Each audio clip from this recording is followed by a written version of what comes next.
સત્ય શું? પ્રત્યેક વ્યક્તિના અંતરમાં ઉઠતો આ પ્રશ્ન છે કે સત્ય શું? અને સૌએ પોતપોતાનું માનેલું સત્ય હોય એ મુજબ બે વર્તતા હોય છે. આત્મા અને પરમાત્મા એ પરમ સત્ય છે. દેહ અને દુનિયા અસત્ય છે.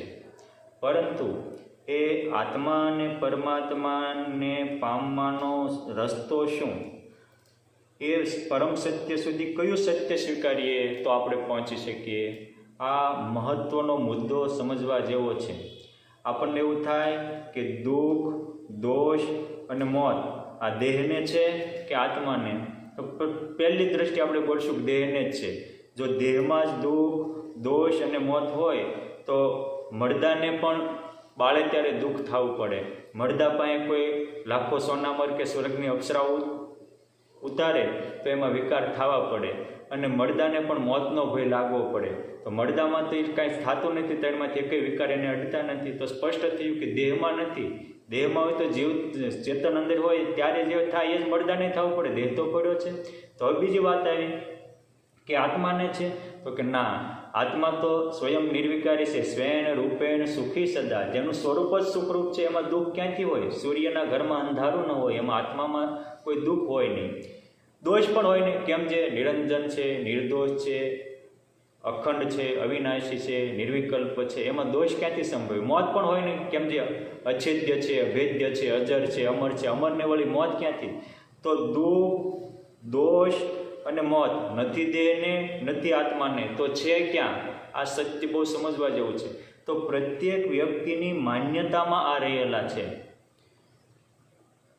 ચામડામાં મોહ, એનું નામ કામ. કાગળના કટકામાં મોહ, એનું નામ લોભ. વાહનો મોહ, એનું નામ માન. આ દોષથી પર થઈએ તો પરમ સત્ય સમજાય. સત્ય ક્યારે પકડાય? સત્ય છે શું? તો જેને જેના પ્રત્યે જેવી ભાવના એ એના માટે સત્ય છે. હિરણાકશ્યપે પ્રહલાદજીને પૂછ્યું ભગવાન ક્યાં છે? તો કે બુદ્ધ જ છે. થાંભલામાં છે? તો કે આ થાંભલામાં પણ છે. અને થાંભલામાં તલવાર મારીને થાંભલામાંથી પરમાત્મા પ્રગટ્યા, જગ જાહેર વાત છે. પ્રહલાદને સર્વત્ર પરમાત્મા દેખાતા, એ એનું સત્ય હતું. કેમ? જે એની સત્યને સ્વીકાર્યું હતું. એને સૌમાં ભગવાન છે એવી ભાવના હતી, ભગવત ભાવના કેળવી હતી, માટે એ એના માટે સત્ય હતું. અમારા મંડળમાં પૂજ્ય ભજન સ્વામી હતા, એ બધામાં મુક્ત ભાવ રાખતા, તો એ એનું સત્ય છે. આપણે મુક્ત ભાવ નથી રાખતા, દેહ ભાવમાં જીવે છીએ, આપણું સત્ય છે. માટે જેને જેવી ભાવના એ એનું સત્ય છે. અને એટલે જ તે દેહ ભાવ મૂકીને બ્રહ્મરૂપ થવા માટે શિક્ષાપત્રીમાં મહારાજે લખ્યું કે નિજાત્માનમ બ્રહ્મરૂપમ દેહત્રય વિલક્ષણ વિભાવ્ય તેન કર્તવ્ય ભક્તિ કૃષ્ણસ્ય સર્વદા. આપણે આત્મા બ્રહ્મ તો છીએ જ, બ્રહ્મ થવાનું નથી, પણ બ્રહ્મરૂપની ભાવના ભૂલ્યા છીએ. એટલે મહારાજ કહે છે કે વિભાવ્ય તેન કર્તવ્ય, વિશેષતઃ હું અક્ષર બ્રહ્મ છું, ભગવાનને રહેવાનું ધામ છું, આવી ભાવના વિશેષ કરો. એ ભાવના જ આપણને એ સ્થિતિએ પહોંચાડશે. પ્રત્યેક વ્યક્તિએ કોઈના પ્રત્યે કરેલી સારી કે મોળી ભાવના, એ પોતાની ભાવના જ પોતાને અનંત ગણી થઈને મળે છે. દુનિયામાં એવો નિયમ છે કે સામાવાળાને ગોળી મારો તો મરી જાય, અને આધ્યાત્મિક માર્ગનો એવો નિયમ છે કે સામાવાળાને તમે કંઈક જેવી ભાવના કરો એવી ઉલટી આપણામાં આવીને પડે. એટલે જ તે આધ્યાત્મિક માર્ગમાં સારું જોવાનું જ પ્રતિપાદન થયું છે, ખરાબ જોવાનું નથી થયું. એટલે જ વારંવાર સ્વામિનારાયણ ભગવાન અને દરેક મહાપુરુષોએ હવના ગુણ લેવાનું જ કહ્યું છે, સદભાવના રાખવાનું જ કહ્યું છે, બ્રહ્મ ભાવના, દિવ્ય ભાવના, ભગવત ભાવના રાખવાનું જ કહ્યું છે. અને જેટલી દિવ્ય ભાવના, ભગવત ભાવના રહે એટલો જ ભગવાનનો મહિમા સમજાણો છે. માટે સુખી થવું હોય અને પરમ સત્ય સુધી પહોંચવું હોય તો આપણે આપણી ભાવના બદલવી પડશે. આપણી ભાવના જ અનંત ગણી થઈને આપણને પાછી મળે છે. મુક્તાનંદ સ્વામીએ સૌમાં ભગવાનને જોવાની ભાવના કરી તો એક દિવસ એને બધે ભગવાનના દર્શન થયા, અનુભવ થયા.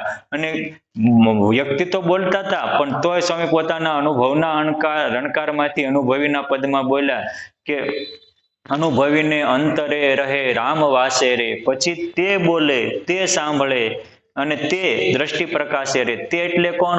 સ્વયં ભગવાન.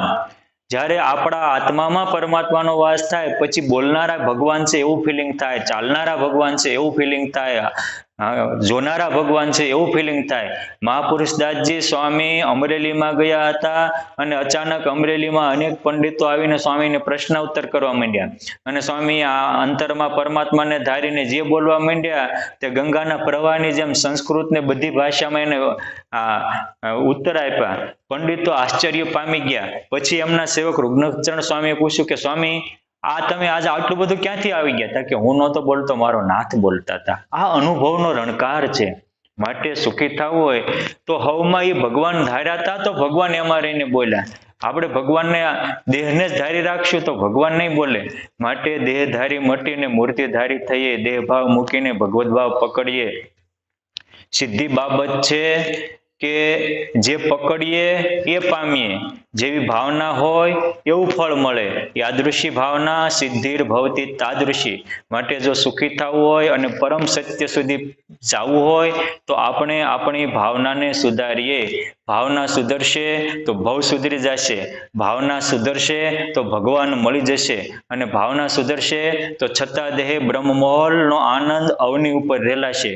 હે મહારાજ, હે મુક્તો, અમને પણ તમારી જેવી હવમાં ભાવના રહે.